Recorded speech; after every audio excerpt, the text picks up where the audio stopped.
You've never heard of bravery till you hear what Al-Bara did. And if you think Superman is a hero, then I know for sure you've never heard of the companion Al-Bara ibn Malik. See, after the Prophet, peace be upon him, passed away, a man called Musaylama went out to the people and claimed to be a prophet, and he raised an army of 40,000 soldiers. Muslims had an army of 10,000.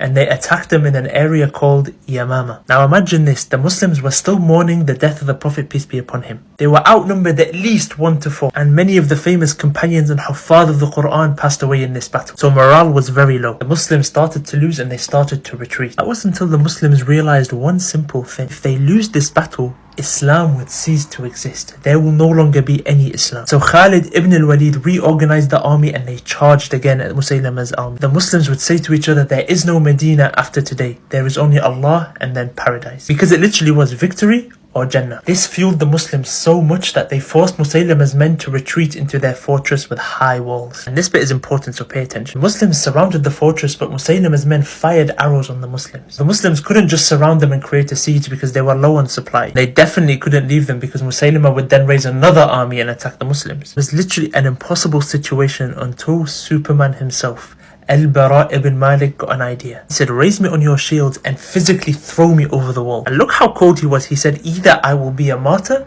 or I will open the gates from the inside. And bear in mind, Musaylama's entire army is still on the other side of that wall. Now you see, Musaylama's men, they were just chilling.